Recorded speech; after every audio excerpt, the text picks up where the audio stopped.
Hello, everybody. Welcome to the Movie Battleground. We have another great match for you today. Today, we have a matchup between Will Cohen and Kevin Poss. This is the fourth match in our Summer Invitational Tournament and the first match of the second round. So very, very excited for this one. I've played both of these guys, in fact, at the same time during a drunk match one time. That was very, very fun.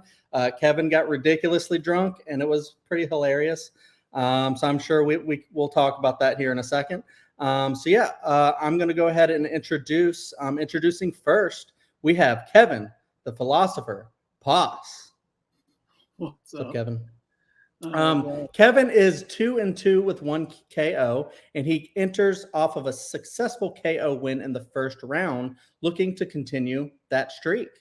How are you feeling about this match, Kev? Coming off that KO, it feels good, but I'm not going to rest on my laurels. Trying to continue to move on. I know Will is a good opponent, and I think he'll be a good opponent for me to go up against and see if I can continue to increase my abilities in the Movie Battleground universe. Yeah, I mean, that's kind of how it is. The more you win, the more you keep that streak going alive, the harder your opponents get. And, it's fun, but then it's not fun. So, definitely good luck to you. But first, how drunk are you today? I've had a few. I'm mediocre, but I'm not incredibly drunk like the other match. So I'll be good. You gotta drink enough to keep it a little loose. That's right. Keep the thoughts flowing, but not too much to where you're on the floor debating from the floor. So all right. Good luck to you, Kevin. I'm gonna kick you in the back. Bring out your opponent. We have introducing second, the Virtuoso, Will Cohen. What's up, Will? How's it going? Will. Going great. Will has a record of 2-1, not counting exhibitions. You beat me in one of those, but I beat you, so we have to have a tiebreaker, I guess. All right, so Will holds the #1 seed of this tournament, taking the place of me, Chad Webb, who opted out in favor of having my #1 contenders match. That's to come later. More to come later on that one. How are you feeling about this match, Will? I mean, I had no idea I was the #1 seed of this tournament, so that's kind of news to me, given my record. But I have been looking forward to this. It has been a while since I've actually shown up in one of these things, and so. Obviously, I had to do some research on Kevin. I did watch his last match against Brian Nussbaum. I feel like that Kevin has improved since the last time I met him in that drunk match. But I don't, when you're sober, obviously you're going to do better. But unless you're you, of course. Depends on who you are. Yeah, exactly. Yeah, Chad, drunk. But. In all fairness, I did want to see what his strategy was, and so I could kind of build my strategy against it. And so I definitely didn't take this match lightly. I studied all the films on here, asked a bunch of third parties who aren't here tonight. What do you think about this? How's this argument? What could I be missing? So. Mm-hmm. I feel like I have amassed a pretty good knowledge base here regarding this match, and above all else, I'm just here to have some fun. Let's have some fun. That is what it's all about. But before we bring in your opponent, how drunk are you today? Believe it or not, this is all water, and so I'm actually not drunk at all. Surprisingly enough, I got a little bit in here. Yeah. Cheers. So, cheers. Some people say I might be high on life, but I think at my age I'm starting to build up a tolerance. So we'll see what happens. Okay. All right. Yep. Definitely good luck to you. Let's bring back in your opponent, and we'll get this match underway. All right. Let me get this graphic up. As always, it's going to be a little bit slower because I don't do this all the time like Aaron does. All right. Here we go. All right. So Movie Battleground is a best of 5 or first to 3 points wins. Each round of debate is worth 1 point. If the competitor earns the first 3 points in a row, that is a victory by KO. If it is a 2-2 draw at the end of 4 rounds, we go to the tiebreaker blind round. Competitors were given the questions ahead of the match and have had time to prep their answers. The first stage of a question is the 60-second opening. The second stage of a question is a 2-minute expansion rebuttal period. The third stage of a question is the 4-minute open debate discussion. Let's not let that get too heated today, but we'll see. The fourth stage of a question is the 60-second closing. Then the 3 judges will come out, will be brought on screen, during which they will give their judgment of who won the round. Will is the favorite, and he chose to go first on questions 2 and 4. So Kevin will go first on questions 1 and 3. All right. So we just saw a movie with this man come out. It's a very divisive film, apparently, but it is the new MCU movie. And yeah, so let's get into it. It is what is Chris Hemsworth's best performance. So we're gonna go ahead and get this started. And Kevin starting on this one. So Kevin, the time will begin when you begin speaking. Many people think of me as a geek guy, and I take that umbrage nicely. I love Chris Hemsworth. I love all the Avengers movies. I love him as Thor. But when this question came up, I had to look outside the realm of him as Thor and all the Avengers movies where he comes back as Thor. And I chose the 2011 American horror comedy film, The Cabin in the Woods. It's directed by Drew Goddard. It's his directorial debut, produced by Joss Whedon, and it was written by both of them. It stars Kristen Connolly, Chris Hemsworth, Anna Hutchinson, Fran Kranz, and Jesse Williams, Richard Jenkins, and Bradley Whitford. And the plot is a group of college students who retreat to a remote cabin where they fall victim to backwoods zombies while technicians manipulate. And that's my bad, but that's time. Sorry about that, Kevin. I should have brought the timer up earlier. But you did get your full minute, and I will do better on that one. I had a little bit of weird thing with the answers. I had them switch in the doc, so that was a little confusing for me. Anyways, Will, we're going to go to you now with your minute, and it will begin when you begin speaking. So much like Kevin, I am a geek guy as well, and not only that, but I definitely am I definitely have an appreciation of Chris Hemsworth. I feel like he is rather an underrated actor. So I had to really look at all of his filmography, and I believe I chose the film that really represents what kind of range that Chris Hemsworth truly has. I chose Avengers Endgame. The reason why I chose Avengers Endgame, like I said before, is because it absolutely shows his rage. It shows, it shows how jovial he can be. It shows how, when he needs to bring it down, he needs to be determined or angry or morose or depressed. He allows his performance to have all of those layers. It's just wonderful. All right, and that was time. I purposely did it around 3 seconds just so it was kind of fair. Yeah, absolutely. All right, so now let's go on to Kevin's 2-minute expansion period. The time will begin when he begins speaking. So Chris Hemsworth plays Kurt, he's the jock, the athlete of the group. And as I was saying before, this is a group of college students who are victim to backwoods zombies while technicians manipulate events from an underground facility. So this is a very unique film. But the twist that is brought on by this film, and spoiler alert, I think the twist brought on by Cabin in the Woods is just one of the best. I think. Sorry, I'm going to restart what I was saying.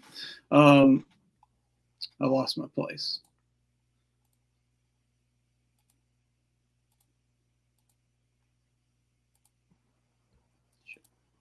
Do you need a pause, Kevin?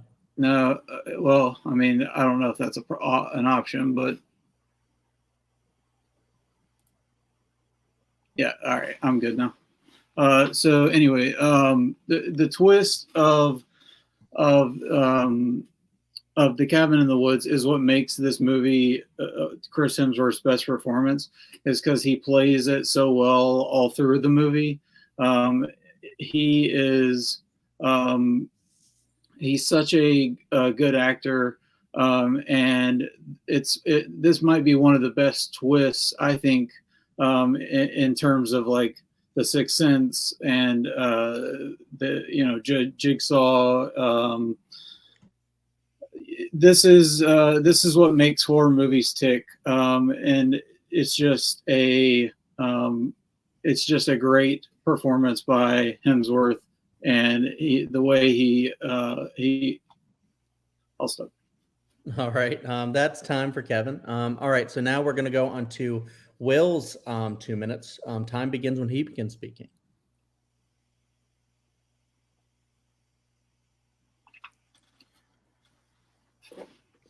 So so where we find Chris Hemsworth's Thor in Avengers Endgame is after after an absolute devastating loss. Not only did he lose the battle, but he caused half of the population on Earth to just disappear off the face of the planet, only for it to turn out that it can't be resolved. It can't be fixed just by approaching Thanos and defeating him again. And we get to see the devastation of that throughout his thing. We see him turn to alcohol. We see him turn away from his people. We see him become a recluse, and then we get to see him slowly and surely get out of that funk and become the hero that we still that we know him to be, all the way up to the realization that despite his failures, despite everything, he is still worthy enough to hold that hammer. And the look on his face when he gets that automatically makes this the best Chris Hemsworth performance of his entire career. Now, Cabin in the Woods is a fun movie, but the problem with Chris Hemsworth's performance in this is that in about 100-minute film, he's only in it for maybe 15 minutes, because his character is quite suddenly and hilariously, let's admit, dies. And it's a fun movie, and all of Kevin's arguments, from what I was hearing, was mostly about him pumping up Cabin in the Woods, which, again, Cabin in the Woods is a fun movie, but that's not the question. The question is, what is Chris Hemsworth's best performance? And I didn't hear anything from him saying why this is a great performance for him, other than, well, it's just fun, and he's out in the woods, and he's just having a great time with it. What makes Avengers Endgame his best performance is the layers he goes through and the journey he goes on, and that's why it's great. All right, awesome. So now we're going to go into the 4-minute discussion round. The gloves are about to come off, but try not to get too heated. But do whatever you want to do. I don't care. Just go ahead. Time begins when anyone begins speaking, and I just messed something up. All the way back. Okay. We got this. We can take care of this.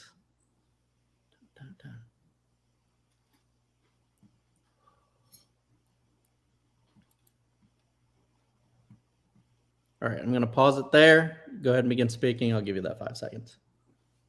All right. So the problematic part for me for Thor in Endgame is that it takes PTSD and it makes a joke out of it. I don't like that. You can say what you want about that, the look on his face. Yes, and maybe he was only in a small portion of Cabin in the Woods, but he was an intricate part of that portion. Whereas there are so many parts and pieces and Avengers in Avengers Endgame, and I mean it's just they make a joke out of him gaining weight, where he knows he made a mistake. He's trying to deal with that mistake, and even his mom, when he goes back in time, tells him he needs to eat a salad. Like, depression and obesity is not something to be made fun of, and it's being made fun of many times in Avengers Endgame, and I don't think it's humorous. And while I understand where your point is on that, the blame for that cannot be put on Chris Hemsworth's shoulders. It has to be put on the writer's shoulders. He actually did. That's a different discussion altogether. This is still the conversation about Chris Hemsworth's performance. We get to see the PTSD play out. We get to see his depression play out, and we get to see him. We get to see him as he goes on the journey all the way to the end in the fight, where he gets to see his best friend also be worthy enough to hold Mjolnir. He gets to see that he himself is still, after all these failures and after everything that he had done, is still worthy. And those are just perfect examples of the way that he plays that as to why this is his best performance. Yeah, but that doesn't make it his best performance. It just makes it a performance by somebody. But even if okay, so let's go back to the Cabin in the Woods. Okay. So the Cabin in the Woods, he is a critical part of that. Like I said, I just want to put more of my movie into this argument. Okay. So he induces, like when the pheromones are induced, him and Jules have sex outside. Jules is killed. So he's an obvious part of this whole play. And then he's revealed to be the twist. He's a main part of the twist. So now I'll agree with you in terms of the plot. Yes, he is an integral part because because obviously everyone had the role to play, as we see in the little behind the scenes technician part. But to say that he is integral to the movie, I feel is giving him too much credit, as Fran Kranz is the one who discovers the secret room and the pheromones and everything like that. Well, but the problem that I'm having with you bringing this up is you're still not telling me why this is why this is not only a good performance from him, but why this is the best performance, why this exceeds Endgame, why this exceeds things like Bad Times at the El Royale or Rush or anything. You have not really given me anything like that to argue. Those aren't the question, but those aren't part of the question. But like I said, the twist in this movie is like is on the same level of The Sixth Sense, like I said, or They Call Me Mr. Glass, or the first reveal of Jigsaw in the very first Saw movie. But again, that is plot. But you're not telling me why his performance is good. He is no. He is. That's time, and whatever qualms you have, you can get into it on your closing. We're starting with Kevin and his closing minute. Time begins when you begin speaking.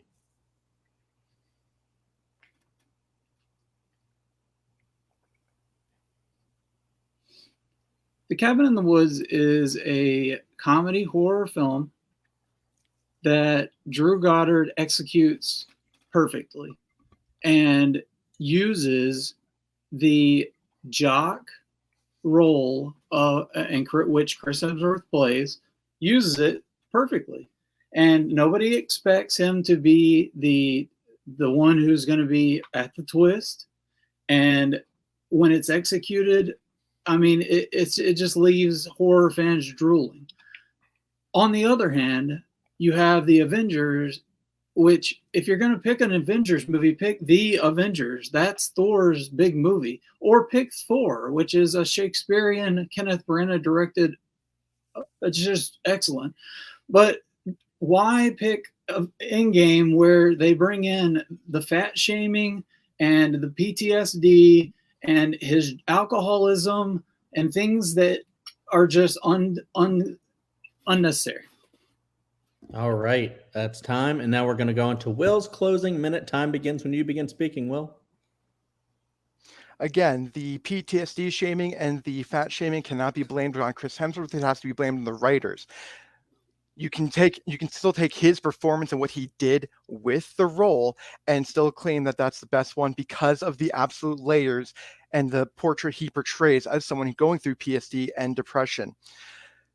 Kevin keeps pumping up Cabin in the Woods. Obviously, he really loves Cabin in the Woods, but I have yet to hear any reason as to why his performance is the standout, why his performance is the best amongst Chris Hemsworth's filmography. Whereas with Avengers Endgame, the reason why I chose this is because this is the most well-rounded, the most layered, and the most personable we have seen Thor in any of the movies up until now, and that's exactly the reason why Chris Hemsworth's performance in that is the best amongst his entire filmography. And that's time. I think during the closings now, I'm actually just going to keep the clock up there because I thought that worked pretty well. I think it did too. All right. Yeah. Cool. All right. So now I'm going to remove a great job, competitors, on this round. I'm going to remove you, bringing your judges here. All right. I don't have to judge. The pressure's off me. All right. Let's bring in these judges here. All right. So we got Zachary, Andrea, and Richie. Forgot to announce you guys earlier. 3 great judges in here. Let's get this show on the road. All right. So we're going to start with Zachary first. About 30 seconds. Give us who you thought won this and why. I think I have to go with Will because he was able to talk about why Chris Hemsworth was great in Endgame while also giving great counters to Kevin about his choice. So that's why I go with Will. Perfect. All right, let's go to Andrea. 30 seconds. Who'd you vote for and why? I also voted for Will. I was actually looking for when Kevin said that Chris Hemsworth's performance was perfect. I was actually looking for reasons why it was perfect. And also most of Kevin's arguments are based on the plot and not Chris Hemsworth's as acting for Cabin in the Woods. So I would be giving my point to Will as well. All right. Yep. Super fair points there. Richie, we'll get your opinion on the next one. But thank you, judges. Remove the judges. Bring back in the competitors here. All right. So now we have Will is in the lead 1-0, but it's still anyone's game. Let's go on to the next question. All right. It's question number 2. This one is a replay question. And this actually is a question that I played against Joe Farrelly one time. And, that's the reason why there's a stipulation in this question. 1 second. All right. So the question is, what is the best horror film of all time that's not a John Carpenter film? The reason being is I picked Halloween. Joe picked The Thing. Go check that out. That was a pretty fun match. So now we're going to go into this question. All right. So now Will is first on this one this time. So let's get that timer back up in here. All right. Actually, I got to rewind it. All right. And so your minute begins when you begin speaking, Will. So when you take John Carpenter's filmography out of here, then I always feel like you're kind of left with a decent cadre of films, but when it comes to the best ones, you are kind of left with a dearth. So I had to really dig deep in some of my favorite horror films, and then I remembered a little gem that I don't feel gets talked enough, and that's James Mangold's Identity. Identity is a very taut psychological thriller and horror film that just combines elements of slasher, Hitchcock, and all sorts of other horror tropes just absolutely masterfully, and it really exemplifies horror as a whole, and it really shows the range of James Mangold as a director as well, who would go on to direct such things as Logan and Ford v Ferrari. It's just a wonderful film. All right, that's time. And now we're going to go on to Kevin for his opening minute when he begins speaking.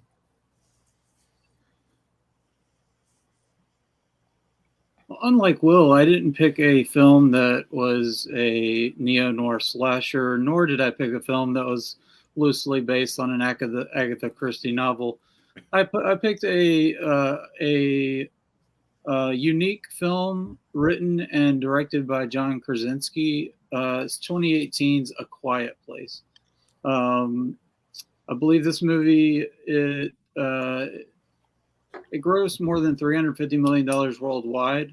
The acclaim for it all the way across the board is excellent. Emily Blunt, Millicent Simmons as the co-stars doing a great job.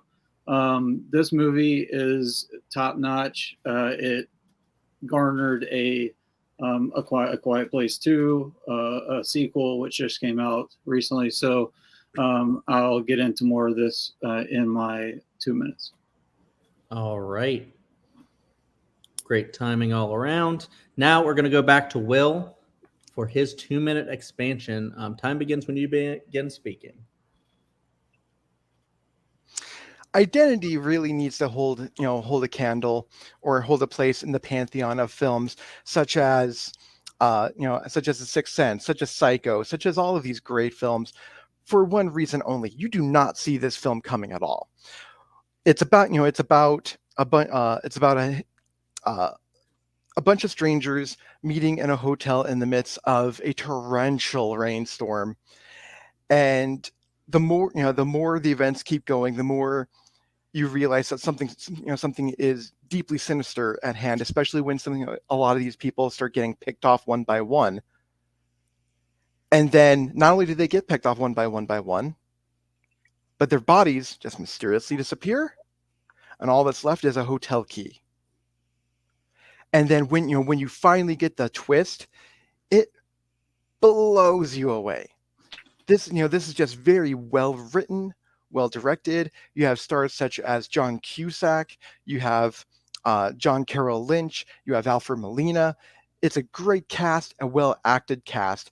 People completely playing against type, and it's just a thrill. It's just a thriller to end all thrillers. Now, A Quiet Place is a good film. I really can't talk shit about this movie. It's great. But the reason why I didn't pick this or go with anything like it is because I feel like A Quiet Place chooses art over scares, and I have a hard time considering for me in my head, A Quiet Place just falls just slightly below where I would really place horror films. There's nothing wrong with art, but in terms of scariness, I don't really, a monster movie really doesn't do it for me at the end of the day. I like psychological horror, and this is why I chose Identity, because psychological is always more scary. All right. So now we're going to go on to Kevin's 2 minutes when time begins when he begins speaking. The brilliant sound design alone in A Quiet Place. I feel bad for you that you think it's art over scares. I mean, it's the sound. Rarely has sound been used in such a way that the world presented on screen. You're literally, like, you can feel your heartbeat. You can almost hear your own heartbeat in the theater. Even sitting at home watching it, like you don't even want to make your own noise in your own home. But you want to talk about playing out of character. John Krasinski is Jim, and he will always be Jim to me. But yeah, that's totally out of character. So yeah, I mean, the cinematography is beautiful. I think this movie is about family, and I don't think that social commentary is brought out enough, especially in horror films. But your film, I did see the end coming because I read And Then There Were None by Agatha Christie when I was in 7th and 8th grade. So I don't see how you can sit there and say it's just as good as Sixth Sense and Psycho, because those didn't have books that told you the ending. And this is Mangold literally took the story from 10 Little Indians, And Then There Were None, this same book by Agatha Christie, and just put it into movie form, and that's what we got. So A Quiet Place is so much deeper, so much stronger. I don't see how you could say it's just good, but I'm glad you at least acknowledged that I made a good pick. I appreciate it, and I'll relinquish the rest of my time. All right. Well, I don't feel like scrolling, so we're just going to let this click down a little bit. So just think about what you're going to say in this open discussion. And look, the time's already finishing. There we go. All right. So now your open debate round will begin when anyone begins speaking. So basically what you're saying is that just because you read a couple Agatha Christie novels means that you saw this ending coming. Well, that's not entirely fair, because this officially wasn't based on any of those books, and B, this goes so much more psychological than your typical Agatha Christie novel did. So again, that's not exactly fair. Now let's go over to A Quiet Place, because I do want to talk about that a little bit first. So I'm not saying that the production of A Quiet Place is bad. The production on both of these films are great. Where I, for lack of a better term, sour on A Quiet Place is that the techniques of sound have been done before in other films, such as the Ghost in the Darkness, such as Don't Breathe. There's other films that have really done sound just as well This in is other horror nowhere films. near Don't Breathe. This starts off and makes the viewer an active participant in the film. From the very opening sequence is a nerve jangling climax when they're on the bridge and the scene happens with the rocket and the kid is taken. So don't tell me this is anything like the movies that you just referenced. This starts from the very beginning, and it makes you a part of the movie because you're sitting there on the edge of your seat and you have no fucking clue what's about to happen. And yes, your movie is just like the Agatha Christie novels. It even says it in Identity if you look it up on Wikipedia. Based on And Then There Were None, Agatha Christie's 1939 whodunit. It says it right there. The first thing it says. In Wikipedia, but does it say that on IMDb? I'm pretty sure it doesn't. I don't remember seeing it. All right, let's nitpick. I don't have time to nitpick. Let's go. Okay, so just because it's like something doesn't mean that you can, that doesn't mean it's always an apples to apples comparison. I can easily say that A Quiet Place is exactly like Ghost in the Darkness, because you have these creatures always lurking in the darkness, always ready to strike. And but even just the sound of a pig, Kevin, you got your turn to speak. Now it is my turn to speak. You spoke for over a minute, bro. I saw the thing was you spoke for over 2. So let's not go there. Let me finish my point. Let me finish my point right now. So if you're going to go by well, I saw your ending coming because of this. Well, then I can easily make the argument I saw the ending coming from A Quiet Place because I saw Ghosts in the Darkness, which also had creatures, stirring in the background. And why you didn't always you had to pick be Ghost quiet. in the Darkness then? Because it's not a horror film. Well, neither is your film. It's a neo. Yes, it is. It is a horror film. It has slasher elements. It is a it was accepted. You still could have picked Ghost in the Darkness because you barely talked about Identity. So I have talked. I had to even look at what your film was because you barely talked about it. So anyway, in my movie, In A Quiet Place, despite very little dialogue, this film has an airtight script. John Krasinski and Brian Woods and Scott Beck, they nailed it down. They calibrated the script that was spring-loaded with needling terror and smart moments. And there were cheap jump scares, but it's still satisfying when this kind of horror movie can still be made in 2018. I love it, and it can still garner a sequel. And Identity has all the great elements of horror and then takes it to the next level. All right, that's time. Oh man, are there steam coming up somewhere around here? All right, so we're gonna go to Will. To Will is going to start with his closing thoughts here. Time begins, Will, when you begin speaking. Unfortunately, Kevin tried to say that I didn't get it. I didn't talk about identity during that entire process, and it's because for nearly the entire 2 minutes he was talking, I was trying to let him have his time to talk.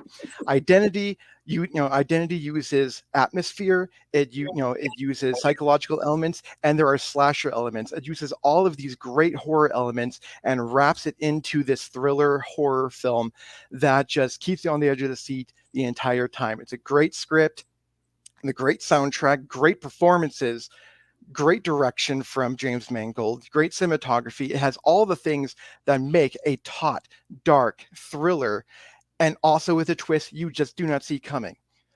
At the end of the day, A Quiet Place is a good monster film. It is a good monster film. It's not a bad film, but it's a monster film, and psychological what you never see coming is always going to be scarier than what you do see coming. All right, solid. Now we're going to go to Kevin for his closing minute. Time begins when you begin speaking, Kev.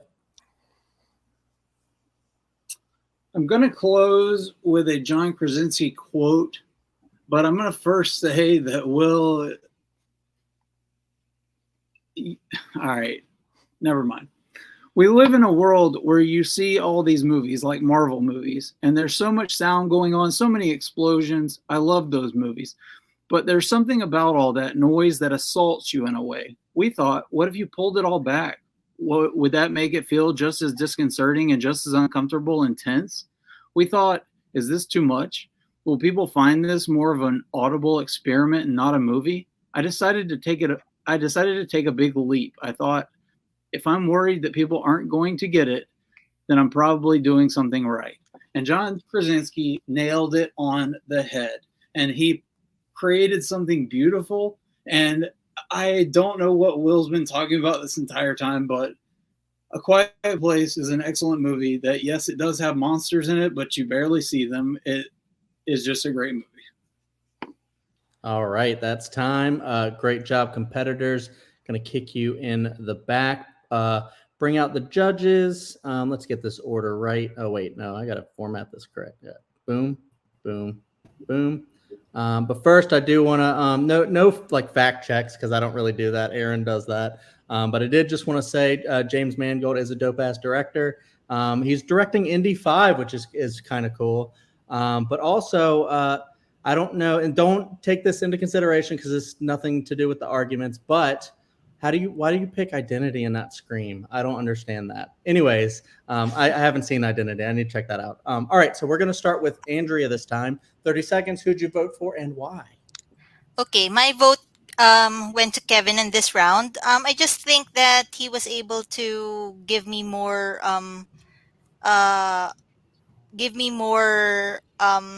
things that make his movie better than Identity when it comes to horror. And he was also able to um, effectively counter Will's argument about the music that was used throughout the movie. So I'm giving it to Kevin. All right, super fair. Now let's go over to Richie. Richie, 30 seconds. Who'd you vote for and why? It's got heated. I'm almost glad to even pick a side here. I know. I'm actually also going to go Kevin just because I think he's able to effectively counter argument. I counter argue. Not only just about the sound, but also in regards to the based on Agatha Christie. I don't know if Will was able to as effectively come back from that, even though he had decent points. I just thought Kevin brought more this round, but it was a good back and forth fight, and I was back and forth in my mind for a few minutes there. So I'm going to leave it up to Zach. I mean, no, I'm not going to leave that. Zach is No, yep. It was unanimously Kevin. So great job, judges. Thank you very much. Kick you in the back. Bring out the competitors. Let me go ahead and do a quick little edit to update this score because we are tied, baby. Let's go on to the third question. All right. Let me get to that third question. All right, here we go. This one's going to be really interesting, and this one can also get pretty heated, I'm sure.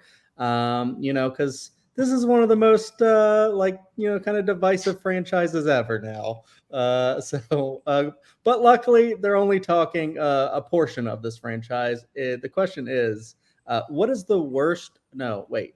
Yeah, what is the worst film of the original Star Wars trilogy? So there's 3 movies to pick from. We're gonna find out what these guys picked. All right, so get that scroller in. And so this we have Kevin starting with this one, correct? Let me rewind this clock. Let me get this up here. Be kind to rewind, Chad. There we go. All right, so Kevin, your minute will begin when you begin speaking. First off, I think this is like a blasphemous question. I don't know that there are any bad films in the original trilogy, but we'll move on. So I chose, since I was forced by Aaron to pick a worst of the original trilogy, I chose Star Wars A New Hope. It's the original by George Lucas, directed by George Lucas. It started it all, but I have plenty of reasons why I picked this film. Like I said, I love all 3 films, and it hurts me to have to say negative things about these films. So I'm gonna limit it, and I'm just gonna stop here, and I'll pick it back up. All right. Seating 15 seconds, no worries. I'm just going to let this one tick down a little bit too.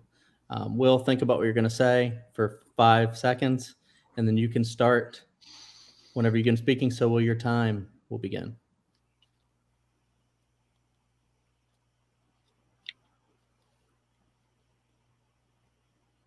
So Chad is right that Star Wars has really become a divisive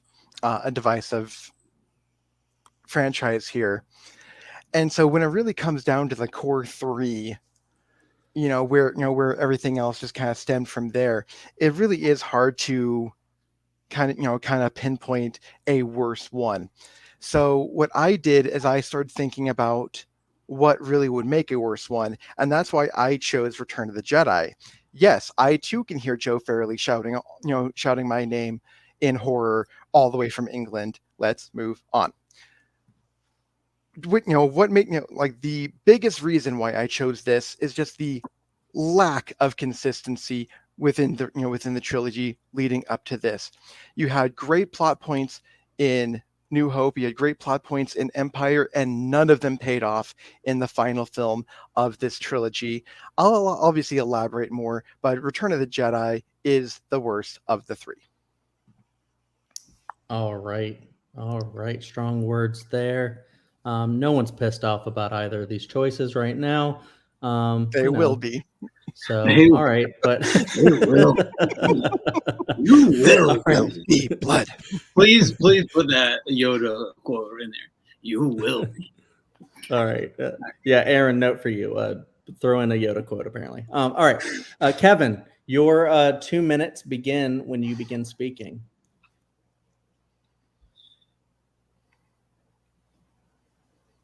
All right. So when George Lucas started this film franchise, he based it off of a mix of Flash Gordon, Buck Rogers, Hidden Fortress, which is actually almost mentioned by Admiral Mahdi.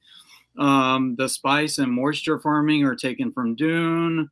It was almost called The Adventure of Luke Starkiller, as taken from the Journal of the Wills. Thank God he didn't use that title.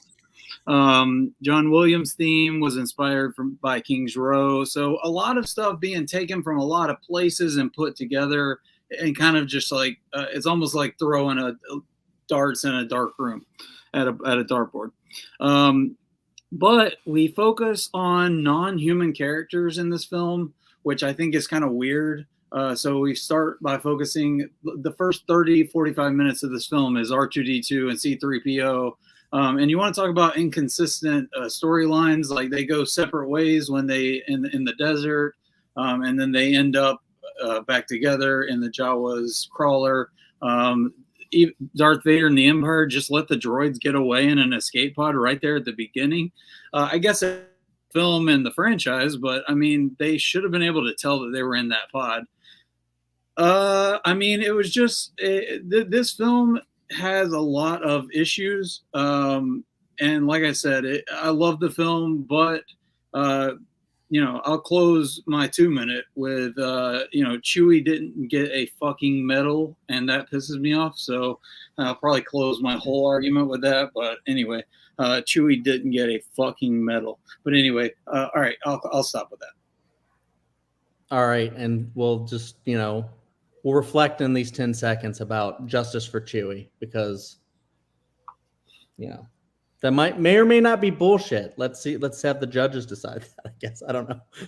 Anyways, Will, your 2 minutes begin when you begin speaking.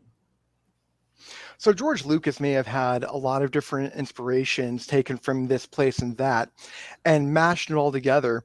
But at the end of the day, the mashing of all of that turned into a really good film at the end of the day. It was very compelling. It brought in a lot of people to the box, butts in seats in the theaters, which, for the 1970s, for a film to make as much as it did at that time was just absolutely unheard of. So it was an absolute great starting place. But you would think that all they would have to do with the next two films is rest on their laurels. Well, then you get Empire Strikes Back. Empire Strikes Back took everything that was great about the first one and elevated it. So you would think, okay, well, either we can elevate this or we can just rest on our laurels, right? Well, that's not what they did with Return of the Jedi. You want to talk about inconsistencies? Here's inconsistency. You have in two films a love triangle between Leia, Han, and Luke, to the point where Leia just locks passionate lips with Luke in Empire, and then all of a sudden, oh, I always knew you were my brother in Return of the Jedi. Excuse me, what? He's training with his great Jedi master in Yoda, and takes months to formulate his plan to rescue Han. But what does he do? He rushes in. That's not a Jedi master. Jedi masters don't rush in full-heartedly. They keep calm. They keep steely. And who's the hero at the end of the day? Who's the one who defeats Palpatine? It's not Luke. It's Vader. It's who defeats the Empire? Muppets. Really? All right. Maybe we'll find out, really, because the open discussion, that was dumb. Open discussion is going to start as soon as anyone begins speaking. So will your 4 minutes. I mean, so really, okay, go ahead. If you want to talk about stuff that is brought forward in the sequels and the prequels, Darth Vader stood right next to Leia when they brought the Tana V4 on board, and he stood right next to her, and he didn't even know she was his daughter. So, if you're going to say that, you're saying that my film is worse by premise. So, because of what. But I didn't say that. I said, here's the thing with the whole. You said that when you reference the Last Jedi, when you reference that he kissed Leia and then found, I always knew in the Last Jedi. Yeah, but now you're talking about Vader and Leia, and he not only I'm knowing just his saying, daughter. if you're talking about stuff from that is brought up later, that okay. And that's okay. Anakin, and so then by bringing this point up, you're actually making my argument for me right now by saying that there's a huge lack of consistency with the rest of the sequels. If you take Star Wars by itself, and just just divorce it from the other two sequels and use it as a standalone film. We obviously don't know any of that other information, so then you're trying to make it worse by retroactive, and that's and that's not necessarily fair. All right, so in the New Hope, Obi-Wan doesn't recognize the droids, which I think is ridiculous. Can't bring up anything from that we know now. So I'm talking about in A New Hope, him not recognizing R2 is just stupid because it didn't happen that far in the future. So, but once again, if you're, but you see, you're bringing up information that we know from the prequels, which means that you're taking all of that knowledge and bringing it this way. We have to argue about legitimate shit. Let's just stop talking about the future stuff, like Darth Vader needing an interrogation droid to interrogate Leia. Leia doesn't even, she is immune to the interrogation droid, but Vader still doesn't even realize what's going on. Makes him look like the dumbest villain in all of movie history, but nobody realizes it because he just looks cool, he sounds cool, and he does some cool shit. You see what I'm saying? No, I actually don't, because why? He's just he's a Jedi. He's a Sith. Right. Well, first of all, we don't know the term. We didn't actually know the term Sith until much later. So we're going by that. So let me, Kevin, let me talk. Let me talk. You know this is nitpicking. Kevin, let me talk. So the problems that I have with Return of the Jedi, you're inadvertently making my arguments here that that there's absolutely no consistency. So so everything that we know from Star Wars gets completely reversed in Return of the Jedi for all the wrong reasons. We have Darth Vader looking like Darth Vader looking more of a punk in Return of the Jedi than we do in Star Wars. At least in Star Wars, he doesn't know that about the interrogation droid. Big deal. We get to see great fight sequences. We get to see him pilot. Great fight sequences. Him and Ben. Him and Obi-Wan is a great. What do we have? What do we have in Return of the Jedi aside from the Empire being taken over by Muppets? Luke and him versus Palpatine, and Palpatine gets thrown down the shaft. Have you seen Star Wars? Which kills his motivation for Star Wars. Oh my God! All right, time's over. I can stop being angry. And that's time. I think myself and all the judges were laughing on that one because that was hilariously heated. And we need to get some sound bites out of there from because that was great. Anyways, so now we are going to move on to who are with Kevin's closing. Is that correct? Yeah, Kevin's closing. Yes, closing. Correct. All right, Kevin, if you're, it'll start whenever you begin speaking. So, take your time. So first of all, I just want to point out that Will made no point at any time to bring up any of his movie. He just kept on knocking my movie and bring up nitpicky little shit. But I'll keep on going about mine. George Lucas kept ticky-tacking with his movie and adding CGI bullshit that didn't need to be added. It's been messed with so many times and had so many recuts. It's like poetry. It rhymes. No, it doesn't. Greedo sucks at shooting. Okay, that is another recut. The stormtroopers are great shots. Like that is another thing that is a stupid, inconsistent thing about the film. They're not. So, like I said, too much tinkering done by George, even adding the doink on the stormtrooper's helmet. This movie is the worst of the three, but I love all three. All right. Yeah, he had to keep his Star Wars cred there at the end. But now, Will, for your final minutes, time begins when you begin speaking. So if Kevin's gonna try and put that when I have actually rebutted things, I actually have to bring up the fact that he has done nothing to disprove that Return of the Jedi is either a good film or somehow even better than Star Wars. The New Hope. But let's break things down. In Star Wars, we have a great villain, we have great characters, we have everyone introduced. It's a great origin story. But by the turn of the Jedi, everything that we have learned in the last two films has been reversed. Luke is supposed to be a good Jedi Master by this point. He is not. We have a great villain in Boba Fett. He's unceremoniously killed very quickly. We have Vader, who's the villain in the last two movies, become the inadvertent hero. We have Luke and Leia all of a sudden knowing that they're brother and sister after making out in the last film. No, none of these things make a great film. This is all inconsistent. This is all just ridiculousness, and that's why Return of the Jedi is easily the worst. All right, great job, guys. Great entertainment value there. What? The New Hope. Okay. All right, so we're gonna bring back in the judges. Let me see if I get this right. I think we got Richie, then Zachary, then Andrea third. Okay, so so let's go. I just wanted to say, I don't know, with the wording of this question, I feel like, are there any like bad original trilogy films? Maybe the weakest film could have been the question. Anyways, so now we're going to start with Richie. Richie, 30 seconds. Who'd you vote for and why?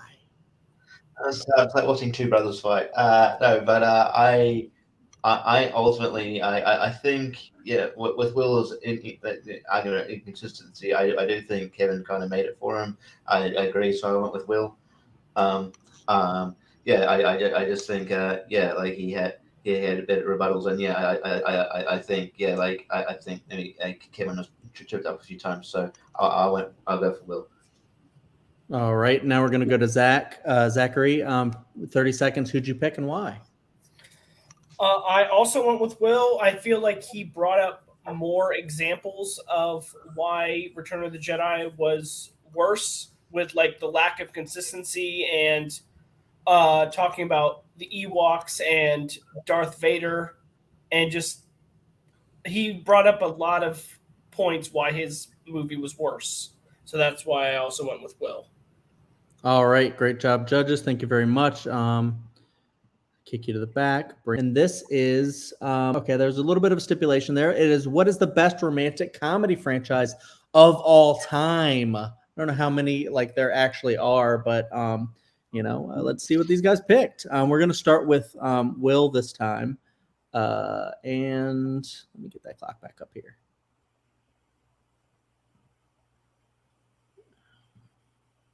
Okay. Let me rewind that clock. And Will, your minute will begin when you begin speaking. So this seems to be the match of impossible questions right now, because really, when you think about romantic comedy franchises, there really aren't that many to pick from. And so, really scraping the annals of my brain, it took me a while, but I did find a franchise that does classify as a romantic comedy franchise, and in my mind does really exemplify this question of what is the best one of all time, and that is the two-part franchise of Romancing the Stone and Jewel of the Nile. What makes this great is that not only do you have like just great romantic comedy, you have just great punchy dialogue, but you have this grand adventure that goes along with it.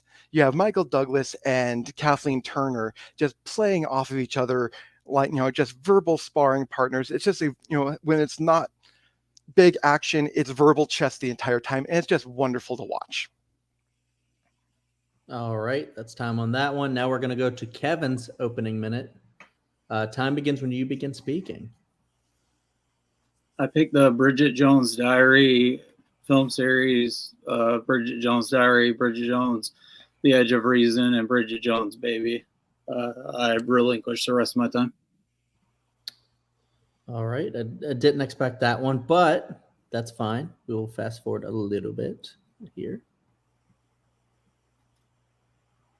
All right. And then I do want to ask, do we want to pause for a second? Is everything okay? Okay. All right, so we're going to continue on. And let's see, let me do this. And we're going to go to Will's 2 minutes when he begins speaking.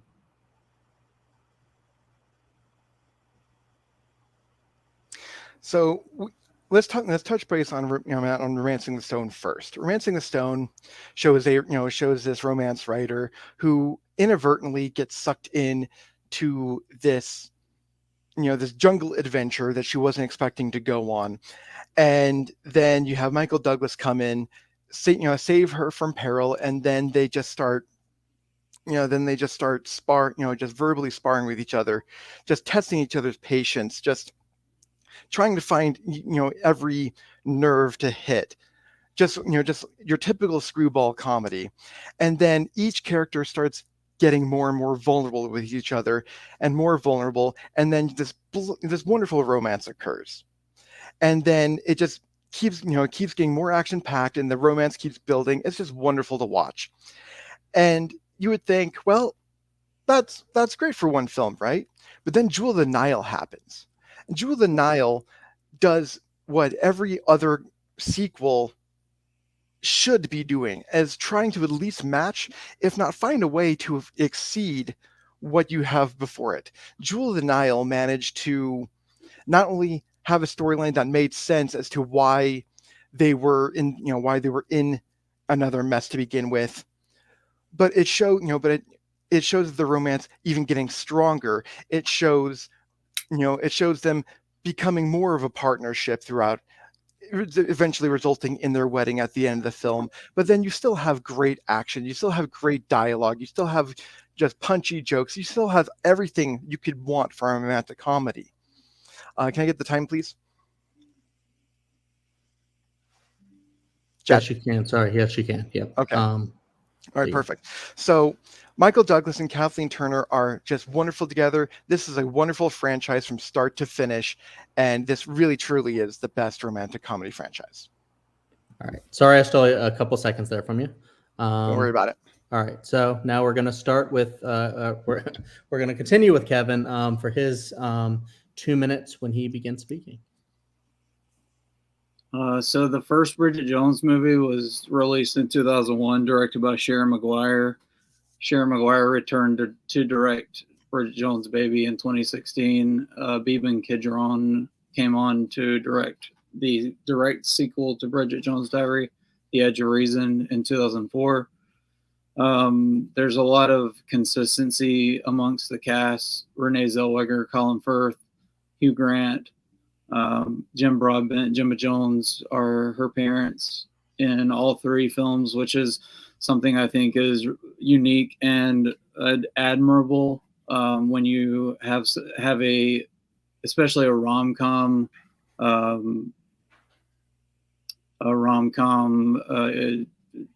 franchises. It's not something that you usually see, and especially one that lasted 15 years to have the same characters come back. Patrick Dempsey joined on the last film, but it was that's cool to see them come back. I'm going to relinquish the rest of my time. All right. It's a little bit of less than a minute relinquished, but that's fine. So then we're going to go to the 4 minute open debate, and the time will begin when anyone begins speaking. So I love the first Bridget Jones film. There's no question about that being a good film. Where I feel like the franchise really lost steam is that in Edge of Reason, the characters start acting against their self-interest, which I found really bizarre. It almost felt like they were just trying to find a reason to retread and revisit the story from Bridget Jones' Diary, and then last one. How is it? So they try to retread a lot of the same beats. Where tell me what beats. So the would not be romance between her and Hugh Grant's character. He disappears because he realizes this is based on a Pride and Prejudice, right? Right, and it's also based on the novels by Helen Flynn. Yeah, Helen but Fielding. those were Yeah, based I on get Pride and that. Prejudice, which was written a long ass time ago. So Right, and so I get that the first one was based on that, absolutely, but Pride and Prejudice did not get a sequel, and so so with the with the movie being a sequel, Or did Jewel they had to clearly do something. So they clearly just revisited the beats of the first one, which didn't really make a lot of sense given what the first one did. But then by the time we get to Bridget Jones' Baby, it's almost a self-parody at that point. Like all the characters are a self-parody that made almost 10 times its budget. That's great. There's lots of movies. There's lots of abysmal movies that are profitable. There's lots of abysmal movies that are profitable. I mean, that's cool. So, did Jewel the Nile get to produce its sequel? Oh no, it didn't. It in talk of a third film starring Douglas Turner and DeVito never got beyond a draft. So that I see that. Okay. So, and then in 2005 and again in 2008, Douglas was working on a second sequel, but it fell through as well. And that means what in terms of why this is a good? I'm just saying, good my franchise. Because I haven't talked hardly at all through this. Okay, then talk. Question. You're gonna let me talk. I appreciate it. So your unproduced sequel and my 3 consecutive movies that lasted over a span of 15 years with the listed cast that I gave you that consistently came back. All those people came back for 3 rom-com films like that were based on Pride and Prejudice. So that's all I was trying to say, but you can't even get yours. Couldn't even get a third made. That's all I was trying to get at.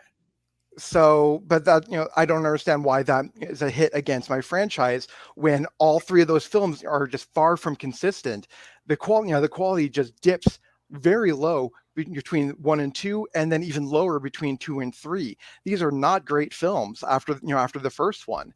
Whereas with Romancing the Stone and Jewel the Nile, less than $100 million, and mine made look at the time frames though. Look at the time frames. Apples. It's not an apples to apples comparison. It's about the 4th time you said apples to apples, but okay. Oh well, and so the problem is that the thing that you are not understanding is that just because a third or other future films weren't made doesn't mean that those that the franchise as a whole right now are bad.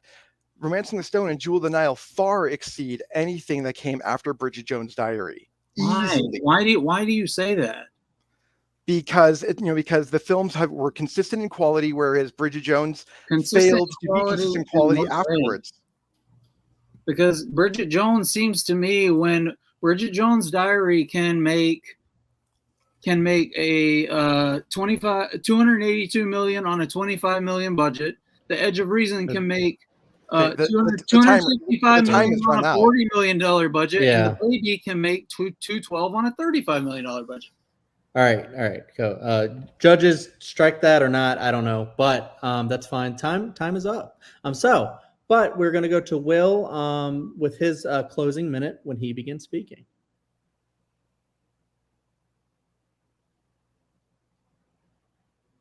When I think of the best franchise, I don't think of what's the best money maker or how many cast members show up from film to film. What I think about is consistency and quality. I think of films that do not miss beats. I think of films that that manage to meld well together. The Bridget Jones movies after the first one just failed to do this on all fronts. Yes, you get the same cast members back, and yes, there's some clever things here and there, but the quality dips between 1 and 2, and dips even further in between 2 and 3 to the fact that they couldn't even get Hugh Grant back, which is a major player, and it almost turns into a self-parody, whereas Romancing the Stone and Jewel the Nile both mesh extremely well together. They are extremely funny films. They're extremely romantic films, and the character motivations actually mesh well together, whereas in with the other Bridget Jones sequels, they really don't. There's no consistency in the character motivation at all. All right, and so now we're going to move to Kevin with his final minute when he begins speaking. Consistency. That means the same thing happening over and over again, right? Okay, so I just wanted to verify that. But Hugh Grant does, he is in Bridget Jones' Baby, even though he is dead. But he is, his IMDb says he is in Bridget Jones' Baby. So nonetheless, Renee Zellweger, Colin Firth, Hugh Grant, Jim Broadbent, Gemma Jones, Shirley Henderson, James Callis, Sally Phillips, Neil Pearson, Celia Emery, James Faulkner, and Donald Douglas all made the returns that they needed to make for 3 films. And Bridget Jones' Diary, Bridget Jones, based on an excellent, an excellent book, and and then that book is also based on an excellent book itself. So I think this franchise shows the budget of $100 million and the box office of $800 million. That is time. All right, cool. So now we're going to kick out these opponents and we're going to bring in the judges. I think we had. Does this make sense or is it different? Do you guys remember? No, that's right. That's right. Okay, so we're going to start with Andrea this time. 30 seconds. Who'd you pick and why? You're muted, Andrea. This was a very last minute thing. I was debating until the closing arguments on who I would pick, but at the end of the day, I think I would have to pick Kevin in this one.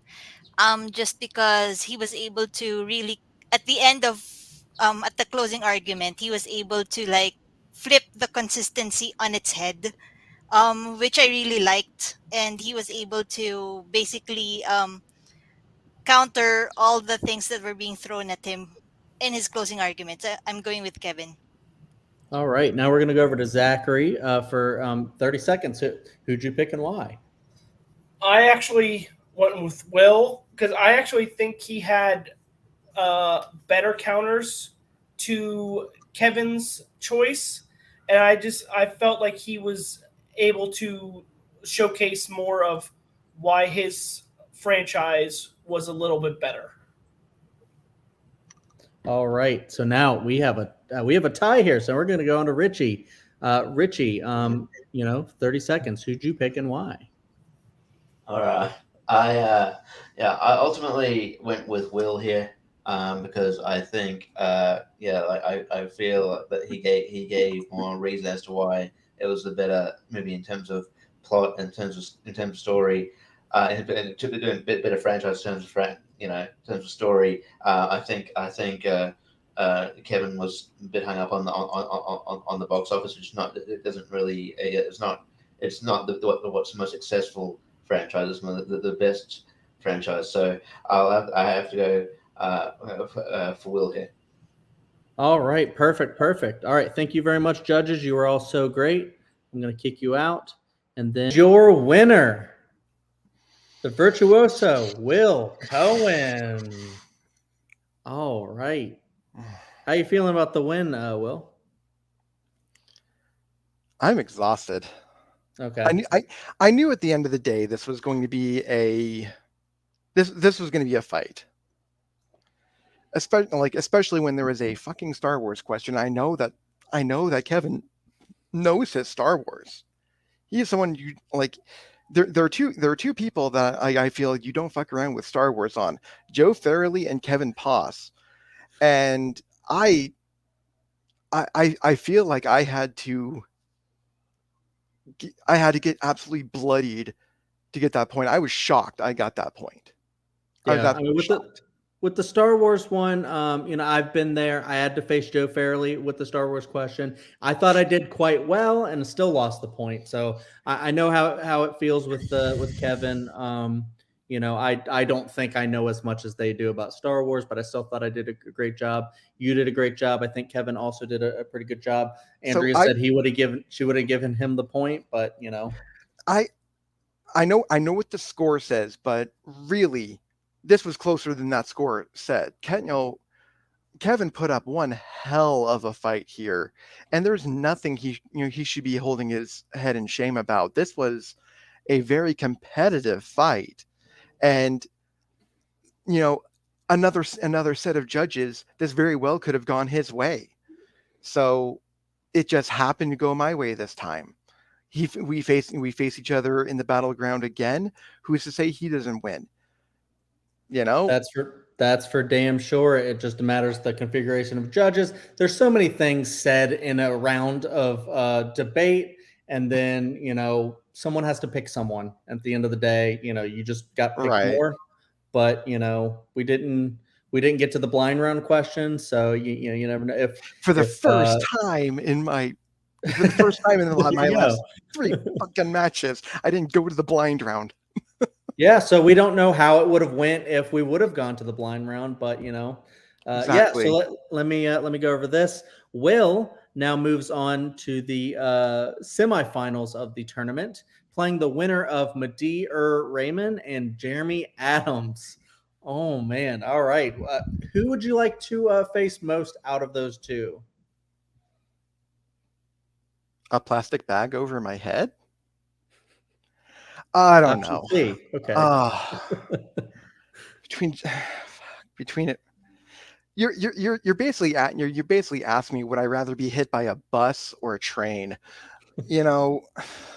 Who's who? We'll find out later, I guess.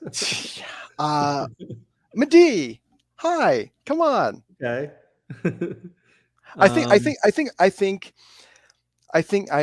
here's the way I would put it. I think Jeremy might be might give me the better fight, but I think Medee and I are going to be far more entertaining. So come on, Medee. All right. I don't know who won that match. I can't give you any hints. So That's fine. Yeah, maybe you'll get Medee. Maybe you'll get Jeremy. Either way, I think it'll be a good match. But congratulations, Will. Thank you. If there's nothing left to say, then I will go ahead and drop you out. I do have something to say. Kevin, you are amazing, and don't let anyone tell you otherwise. Absolutely. That's a great note for Will to drop Will out on, and we will do just that. Congrats, Will, dropping him out. And the second place finisher, Kevin the Philosopher Poss. How are you doing, buddy? It sucks, but I appreciate that, Will. And same to you, man. You're a friggin' beast, and it's tough, dude. It's tough to take a loss. You know that, Chad. Oh yeah. And especially on something when you're passionate about it. I mean, I don't know if I'm up there with Joe Farrelly as far as Star Wars knowledge, but it is a passion of mine. It always has been. And so I did get a little defeated there, but that first question kind of tripped me up. So from that point, I had to reset myself, but I wish I would have been better prepared for that first question. Yeah, I mean, it's definitely a hard thing when you're not prepared for a specific question, or a question doesn't go the way you think it's going to go as far as fighting it, and especially if you lose a point on the question that you most wanted to win, probably. So I know if I ever lose like a Harry Potter question or something like that, I'll probably feel exactly the same way. Like, how did I lose that? That's my thing. But so. We get that. We all know Star Wars is your thing. What do we have here for you? At 2 and 3, I keep forgetting to do the records. Anyways, at 2 and 3, it's unlikely Kevin will make the cut for the tournament, meaning he'll most likely have one more match before the end of the year. What are your thoughts on that? And do you have anyone else that you would like to face? I mean, it's probably for the best. I don't really have the time to devote to so many things, and being the commissioner of Geek is a lot.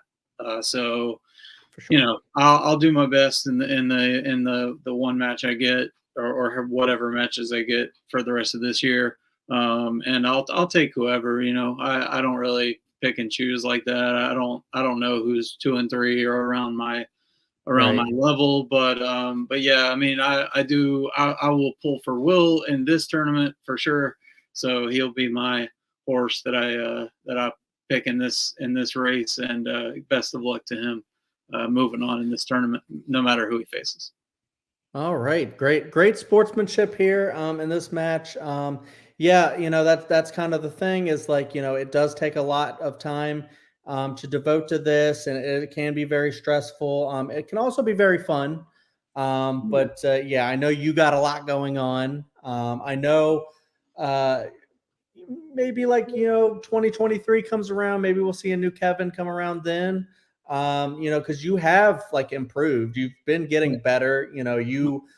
This was a very entertaining match, I'll have to say, if anything. I'll have to go back and watch it for sure, because there were times I kind of blacked out there, and I apologize to Will and anyone else that I know Aaron will probably be pissed at me for kind of just saw red. started like tanking on that last question, but I needed a minute to recoup, but it's okay. Yeah. I mean, it is what it is, and it's just how my mind works. But I just like you said, you just got to pick up and move on, even if you lose a question that you think you should have won. Absolutely. That's definitely what you should do. But even though you felt like a little defeated there at the last question, you still got someone to vote for you. True. So Sure. there you go. I know one day, Kevin, our records don't reflect right now, but one day we have to face each other. One day. And I know I also want to face Will at some point, one-on-one, because you guys are fun. I had such a fun time at that drunk match. Yeah, for sure. I definitely want to do that again. I want a drunk match round 2. That would be maybe that's what we need. I was going to say, because I'd like to get in the ring with Will again. So there you go. Yeah, for sure. All right. Well, thank you very much, Kevin. And we're going to kick you out. I'm going to close this thing out. All right. So with that said, go ahead and let me see. Yep. Thank you to the judges. We had Zachary, we had Andrea, we had Richie. Thank you to the competitors, Will and Kevin. Congrats again, Will. We're going to talk about. Yep. Subscribe and like the channel, please, because, we want more people to watch this stuff because it's really fun and you're going to have a great time watching it. I have a great time doing all the things I do for it. And also, tomorrow night, we have 2 debuting players entering the Battleground as Ryan Payne takes on Alex Martinez. Tune in to check out how they do. Also, on Monday, we have the second MCU exhibition match of the year between Shannon Briggs and Chris Diaz going live. Tune in to see which Marvel fan shows their stuff. And that's basically all we have. Check out all the matches. I hope you had fun watching this one because it was a lot of fun to watch as the host. So, yep, thank you very much. Like and subscribe, and see you next time.